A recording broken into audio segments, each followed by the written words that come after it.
اگر تم ان کے ساتھ انصاف کر سکو، اگر انصاف نہ کر سکو تو ایک ہی رہنے دو۔ یعنی 70 صحابہ کی شہادت کے بعد مدینہ کی چھوٹی سی بستی میں لاتعداد بیوہ عورتیں اور یتیم بچوں کے باوجود اللہ تعالیٰ نے انصاف کی شرط لگا کر ایک طرح سے اس پر پابندی لگا دی، کیونکہ اس ادارے کو متعدد ازواج کے باعث ادارے کا نظام درہم برہم ہونے کا خطرہ تھا۔ اس لیے اللہ تعالیٰ نے سورہ زخرف میں فرمایا کہ وہ ذات جس نے ہر چیز کے جوڑے پیدا کیے، یعنی کہ اللہ تعالیٰ نے فرمایا والذی خلق الازواج کلھا، وہ ذات جس نے ہر چیز کے جوڑے بنائے۔ تو اللہ تعالیٰ نے یہ جو جوڑے بنائے ہیں وہ کس لیے؟ تاکہ یہ ادارہ قائم ہو سکے۔ اس ادارے کو قائم رکھنے کے لیے ایک ہی ماں اور ایک ہی باپ کا ہونا لازمی ہے۔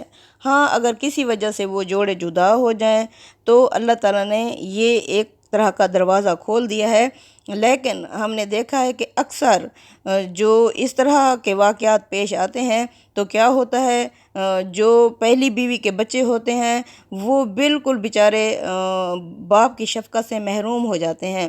اس دنیا میں سے جوڑے میں سے جو چلا جائے وہ الگ بات ہے، لیکن جو طلاق دے جاتے ہیں یا دوسری شادی کر جاتے ہیں تو پہلی بیوی یا دوسری بیوی کو بالکل لٹکتا ہوا چھوڑ کے چلے جاتے ہیں۔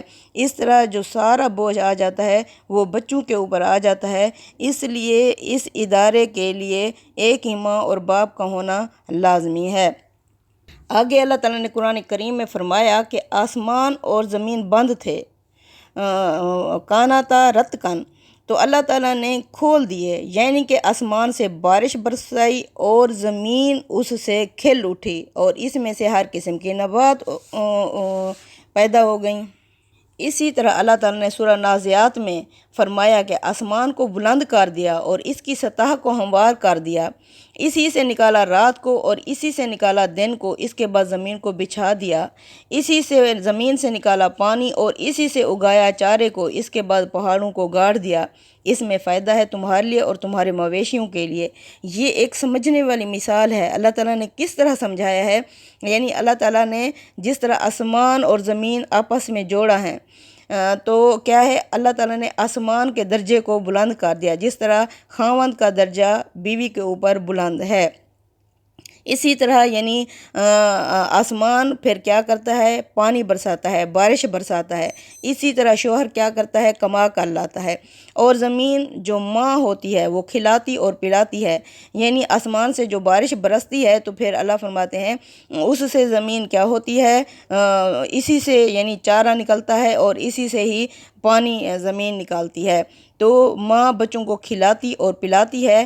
اس کے بعد میاں بیوی کی پختگی کے لیے اللہ تعالیٰ نے اس رشتے کو مضبوط کرنے کے لیے اولاد یعنی پہاڑ گاڑ دیے۔ اب پہاڑ جو ہیں وہ کیا ہیں، زمین کو مضبوطی دے دیتے ہیں۔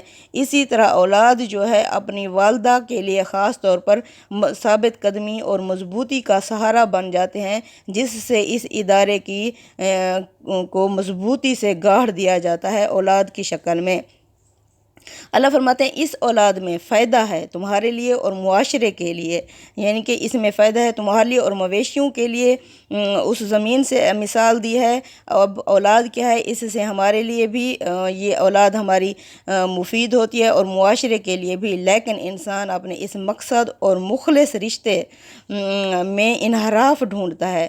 وہ اپنے جد امجد کے دشمن یعنی حضرت آدم علیہ السلام کے دشمن یعنی کہ ابلیس یعنی کہ شیطان کا حامی بن کر کھڑا ہوا ہے، اور اپنے مخلص رب کے فیصلوں کو نظر انداز کر کے اس نے اللہ تعالیٰ کی اس مقدس رشتے یعنی میاں بیوی کے رشتے میں انحراف کرنا شروع کر دیا ہے۔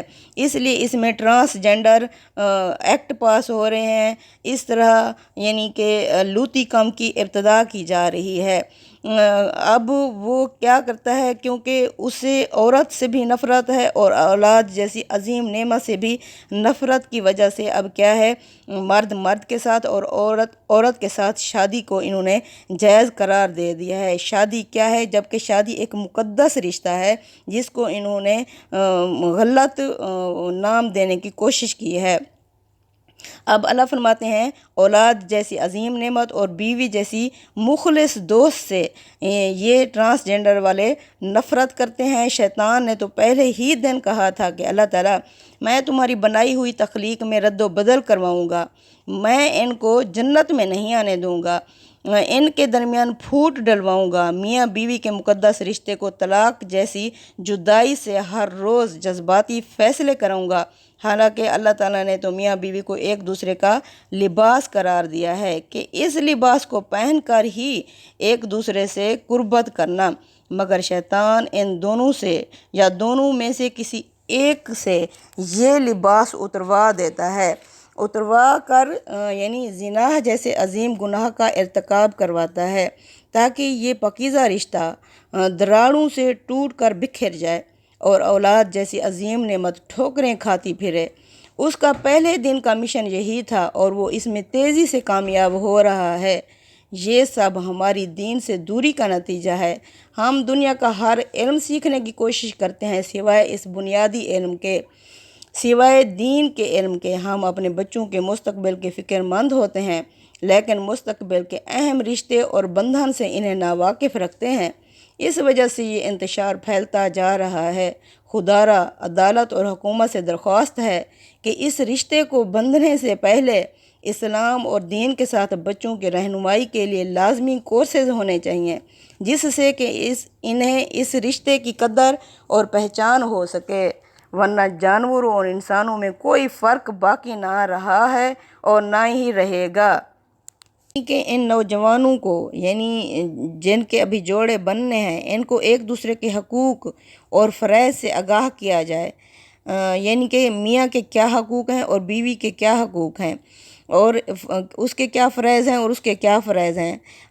نہیں، یہ عورت کو، آج کی عورت جو ہے وہ مشین بن چکی ہے، وہ کمائی بھی کرتی ہے، بچے بھی پالتی ہے اور ان کو پروان بھی چڑھاتی ہے، مگر یہ سارا کام وہ اکیلی عورت کرتی ہے کیونکہ اکثر مردوں کو تو اپنی عیاشیوں ہی سے فرصت نہیں ہوتی۔ وہ بھی عورت ہوتی ہے جو اس عیاش کے پیچھے ہوتی ہے، مگر وہ کسی اور کی عورت ہوتی ہے، وہ کسی اور مرد کی بیوی ہوتی ہے، وہ بھی شیطان لعین کے جھانسے میں آئی ہوئی عورت ہوتی ہے۔ اپنی دنیا اور آخرت کی ذلت کو سمیٹتے ہوئے وہ سمجھتی ہے کہ میں پردے میں ہوں، میرے راز چھپے ہوئے ہیں، مگر اس کو پتہ ہی نہیں کہ شیطان کے ساتھ وہ کس کیچڑ میں اتر چکی ہے۔ اللہ تعالیٰ کی دی ہوئی ڈھیل کو وہ اپنا معرکہ سمجھ رہے ہوتے ہیں دونوں، مگر اللہ تعالیٰ جب اس رسی کو کھینچتے ہیں تو اگلے پچھلے عیب عیاں ہو جاتے ہیں اور دنیا اور آخرت کے خسارے میں پڑے ہوئے یہ دونوں عیاش اللہ تعالیٰ اور لوگوں کی نظروں میں نسلوں تک گر چکے ہوتے ہیں۔ ان کی اس اقدام سے بیچاری وہ نسل بھی سروائیو کرتی ہے جو ابھی اس جہاں میں بھی نہیں آئی ہوتی۔ یہ سب کچھ کیوں ہو جاتا ہے؟ آپس میں انڈرسٹینڈنگ نہ ہونے کی سبب، احساس ذمہ داری اور احساس محبت نہ ہونے کے سبب۔ اس طرح ان کے بیچ میں شیطان نما انسان آ جاتے ہیں جو دونوں میں غلط فہمیاں پیدا کر کے خلا پیدا کر دیتے ہیں۔ اس طرح یہ مضبوط گرہ کچے دھاگے کی طرح ٹوٹ پھوٹ کا شکار ہو جاتا ہے۔ بچوں کی بر وقت شادی اور نکاح کے مقدس رشتے میں نہ بندھنے کی وجہ سے معاشرے کے بگڑے ہوئے لوگ ان کے معصوم ذہنوں پر حاوی ہو جاتے ہیں اور گمراہی کی لت میں ڈال دیتے ہیں۔ بعد میں اگر شادی ہو بھی جائے تو پہلے نشے کا جو خمار ہوتا ہے وہ باقی رہ جاتا ہے، کیونکہ اگر وہ برائی میں پڑ جائیں، یہ بجلی کا سوئچ نہیں ہوتا جو نکال لیا جائے، آن آف کر دیا جائے تو یہ اپنی روٹین پر واپس آ جائیں گے، نہیں، بلکہ وہ نوجوان جو اس زد میں آیا ہوا ہوتا ہے، شیطان اس پر گرفت کو اور مضبوط کر دیتا ہے اور وہ ذلت کی پرواہ کیے بغیر اس کام کو جاری رکھتا ہے جس سے گھر کا آشیانہ ٹوٹ پھوٹ کا شکار ہو جاتا ہے۔ کہا جاتا ہے کہ ہر کامیاب مرد کے پیچھے ایک عورت کا ہاتھ ہوتا ہے۔ یہ بات سچ ہے، مگر یہ بات بھی سچ ہے کہ ہر ناکام مرد کے پیچھے بہت ساری عورتوں کا ہاتھ ہوتا ہے۔ امید ہے آج کے ٹاپک سے آپ کو بہت کچھ سیکھنے کو ملا ہوگا۔ السلام علیکم ورحمۃ اللہ وبرکاتہ۔